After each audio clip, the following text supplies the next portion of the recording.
할렐루야. 12월 29일 새벽 기도일을 시작하겠습니다. 사도신경으로 신앙 고백합니다. 나는 전능하신 아버지 하나님 천지의 창조주를 믿습니다. 나는 그의 유일하신 아들 우리 주 예수 그리스도를 믿습니다. 그는 성령으로 잉태되어 동정녀 마리아에게서 나시고 본디오 빌라도에게 고난을 받아 십자가에 못 박혀 죽으시고 장사된 지 사흘 만에 죽은 자 가운데서 다시 살아나셨으며 하늘에 오르시어 전능하신 아버지 하나님 우편에 앉아 계시다가 거기로부터 살아있는 자와 죽은 자를 심판하러 오십니다. 나는 성령을 믿으며 거룩한 공교회와 성도의 교제와 죄를 용서받는 것과 몸의 부활과 영생을 믿습니다. 아멘. 오늘 우리에게 주신 말씀은 사도행전 8장입니다. 제8장. 사울은 그가 죽임당함을 마땅히 여기더라. 그날에 예루살렘에 있는 교회에 큰 박해가 있어 사도 외에는 다 유대와 사마리아 모든 땅으로 흩어지니라. 경건한 사람들이 스데반을 장사하고 위하여 크게 울더라. 사울이 교회를 참멸할세 각 집에 들어가 남녀를 끌어다가 옥에 넘기니라. 그 흩어진 사람들이 두루 다니며 복음의 말씀을 전할세 빌립이 사마리아 성에 내려가 그리스도를 백성에게 전파하니 무리가 빌립의 말도 듣고 행하는 표적도 보고 한 마음으로 그가 하는 말을 따르더라. 많은 사람에게 붙었던 더러운 귀신들이 크게 소리를 지르며 나가고 또 많은 중풍병자와 못 걷는 사람이 나으니 그 성에 큰 기쁨이 있더라. 그 성에 시몬이라는 사람이 전부터 있어 마술을 행하여 사마리아 백성을 놀라게 하며 자칭 큰 자라 하니 낮은 사람부터 높은 사람까지 다 따르며 이르되 이 사람은 크다 일컫는 하나님의 능력이라. 오랫동안 그 마술에 놀랐으므로 그들이 따르더니 빌립이 하나님 나라와 및 예수 그리스도의 이름에 관하여 전도함을 그들이 믿고 남녀가 다 세례를 받으니 시몬도 믿고 세례를 받은 후에 전심으로 빌립을 따라다니며 그 나타나는 표적과 큰 능력을 보고 놀라니라. 예루살렘에 있는 사도들이 사마리아도 하나님의 말씀을 받았다 함을 듣고 베드로와 요한을 보내매 그들이 내려가서 그들을 위하여 성령 받기를 기도하니 이는 아직 한 사람에게도 성령 내리신 일이 없고 오직 주 예수의 이름으로 세례만 받을 뿐이더라. 이에 두 사도가 그들에게 안수하며 성령을 받는지라. 시몬이 사도들의 안수로 성령 받는 것을 보고 돈을 들여 이르되 이 권능을 내게도 주어 누구든지 내가 안수하는 사람은 성령을 받게 하여 주소서.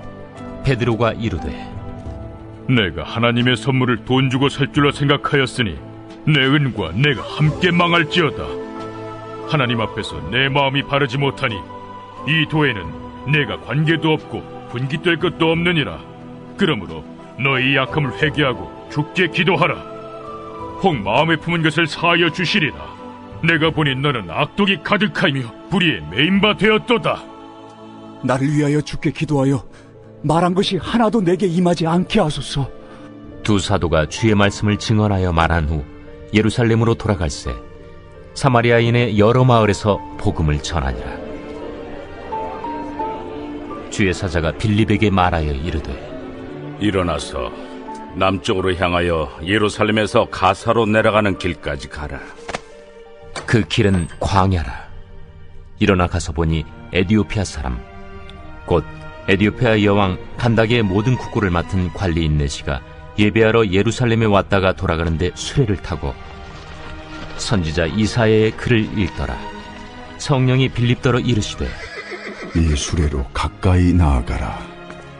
빌립이 달려가서 선지자 이사야의 글 읽는 것을 듣고 말하되 읽는 것을 깨닫느냐? 지도해 주는 사람이 없으니 어찌 깨달을 수 있느냐? 하고 빌립을 청하여 수레에 올라 같이 앉으라 하니라.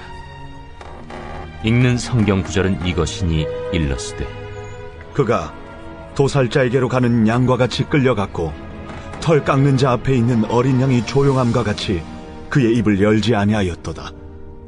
그가 굴욕을 당했을 때 공정한 재판도 받지 못하였으니 누가 그의 세대를 말하리요? 그의 생명이 땅에서 빼앗김이로다. 하였거늘 그 내시가 빌립에게 말하되 청컨대 내가 묻노니 선지자가 이 말한 것이 누구를 가리킴이냐? 자기를 가리킴이냐? 타인을 가리킴이냐? 빌립이 입을 열어 이 글에서 시작하여 예수를 가르쳐 복음을 전하니 길 가다가 물 있는 곳에 이르러 그 내시가 말하되 보라, 물이 있으니 내가 세례를 받음에 무슨 거리낌이 있느냐? 이에 명하여 수레를 멈추고 빌립과 내시가 둘 다 물에 내려가 빌립이 세례를 베풀고 둘이 물에서 올라올새 주의 영이 빌립을 이끌어간지라. 내시는 기쁘게 길을 가므로 그를 다시 보지 못하니라.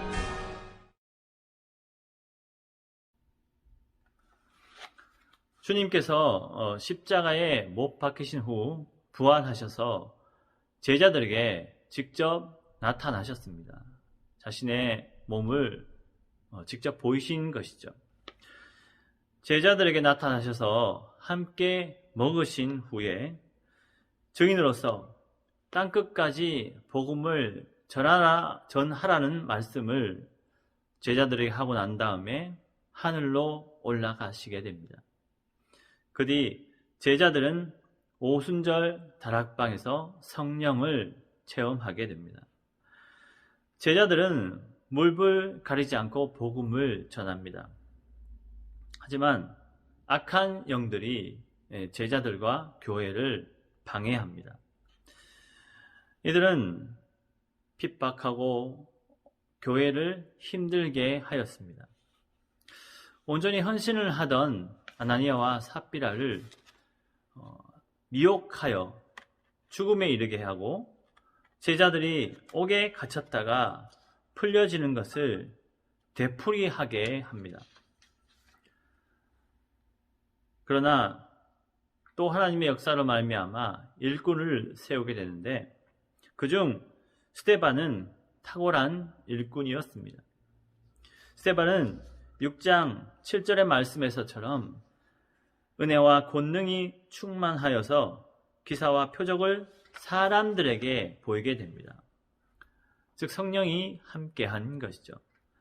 따라서 공회는 스데반 집사를 잡아오게 하고 급기야 신문하다가 돌에 맞아 스데반 집사는 죽게 됩니다. 이 정도 되었다면 다른 사도들과 주님을 따르는 사람들은 도망가야 하는 것이 일반적인 것인데 이들은 일반적인 생각을 가진 사람들이 아니었던 것입니다. 함께 할 수가 없어 어쩔 수 없이 뿔뿔이 흩어지게 됩니다. 이것만 보아서는 복음 확장에 실패인 듯 보이지만 제자들이 뿔뿔이 흩어짐으로 복음이 예루살렘과 유대와 사마리아와 땅 끝까지 나아가는 계기가 되고 맙니다. 하지만 제자들과 교회의 핍박이 계속적으로 나타나게 됩니다. 그때 나타난 사람이 사울이었습니다. 사울은 교회와 제자들을 핍박하게 됩니다. 3절에 사울이 교회를 잔멸할새 각 집에 들어가 남녀를 끌어다가 옥에 넘기니라 처럼 말입니다. 하지만 4절과 같이 복음은 계속적으로 전해지게 됩니다. 5절부터는 빌립이 나오는데요. 빌립은 귀신을 내쫓고 중풍병자를 고쳤으며 세례를 베풀게 됩니다. 스스로 큰 자라고 하던 마술사 시몬도 빌립이 하는 것을 보고 믿어 세례를 받은 후에 전심으로 빌립을 따라다니며 나타나는 표적과 그 큰 능력을 보고 놀라게 됩니다. 빌립이 나타내는 능력을 보고 너무나 부러워했던 것이죠. 근데 표적과 이적만을 사모하게 된 것입니다. 시몬이 보았을 때는 빌립이 정말 신통하다라고 느꼈을 겁니다. 하지만 이것은 빌립의 능력이 아니었습니다. 모두 성령의 능력이었습니다. 베드로와 요한도 사마리아 사람들에게 기도할 때 성령이 임하게 되는데 시몬은 이를 보고 돈으로 성령을 사고자 하였습니다. 시몬이 빌립을 믿고 따라온 이유는 신통한 능력 때문이었습니다. 즉 표적과 이적으로 사람들에게 보여지고 나타내며 그로 인해서 자신이 우쭐대게 되고 찬양받게 되므로 돈벌이를 하고자 한 것입니다. 인간이 어떤 것으로도 성령 하나님을 조정할 수 없습니다. 이것은 참으로 잘못된 방법이며 악한 죄입니다. 따라서 베드로는 시몬에게 악한 것을 가르쳐 주게 되고 시몬은 회개하게 됩니다. 26절에서 마지막 절까지는 빌립이 에티오피아 내시를 전도하는 내용입니다. 앞에서 빌립이 사마리아에서 성공적으로 전도하게 되는데 이렇게 전도할 수 있었던 그의 지혜나 언변은 어디서 나왔던 것일까요? 빌립에서 나온 것이 아니라 하나님에서 나온 것입니다. 하나님의 능력이었다는 것이죠. 에티오피아 여왕이 내시는 좀 특별한 사람이었던 것 같습니다. 이방인이었지만 지혜롭고 하나님을 경외하는 사람이었습니다.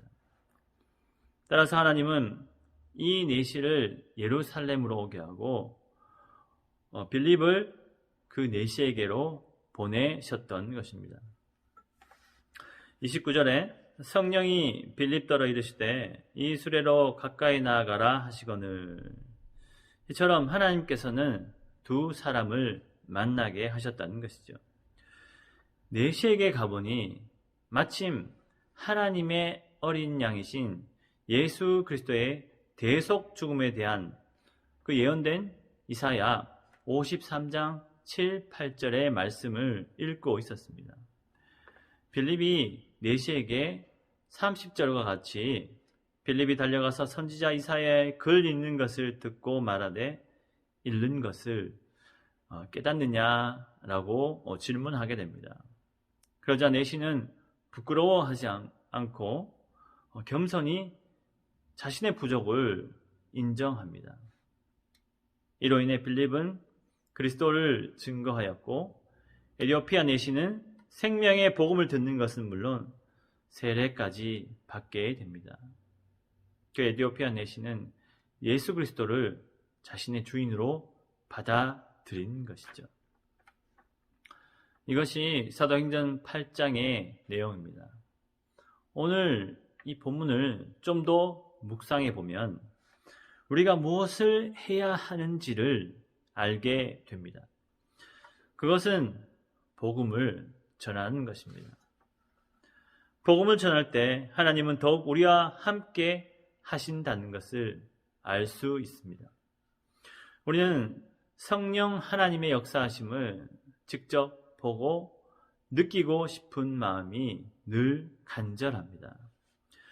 성령의 역사는 병을 치유하기도 하고 교회에 오지 않는 그런 사람들, 저 사람은 절대 오지 않을 거야 라는 사람도 교회로 오게 하시고 아무리 해결할 수 없는 문제도 해결하는 갑자기 모든 것이 풀어지는 경우가 허다하다는 것입니다.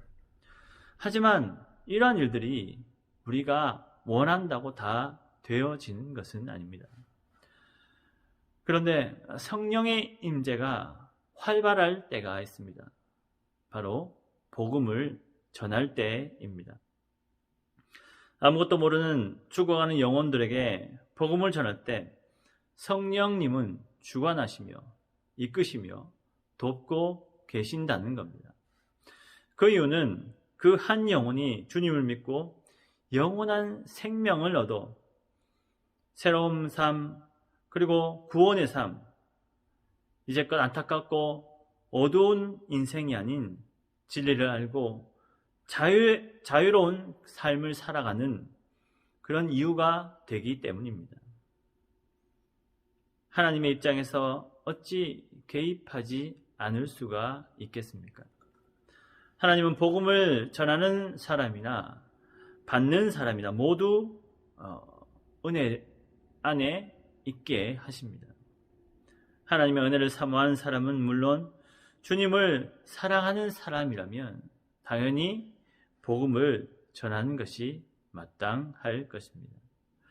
지금은 코로나 시대에 복음을 전하는데 참으로 어려운 시대에 있겠지만 직접 나서기보다 간접적으로, 즉 서로의 안부를 묻고 힘을 내라는 위로와 격려는 물론 각자 삶의 바른 태도와 긍정적인 마음으로 이 땅을 살 때 복음의 사람이 될 것입니다. 이제 새해가 얼마 남지 않았습니다. 교회는 오지 못하지만 주님께 기도와 말씀으로 잘 마무리하셔서 다시 회복하는 2021년 새해가 되시는 저와 성도님들 되시길 진심으로 소망합니다. 기도하겠습니다. 하나님의 은혜를 사모하는 우리가 나아가야 할 바를 오늘 말씀을 통해 배웠습니다.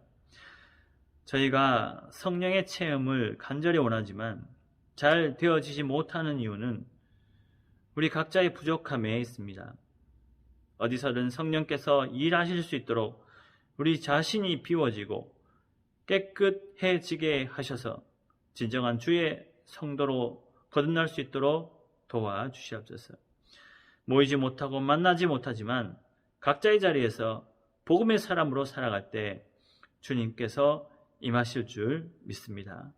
성령님 일하여 주시옵소서.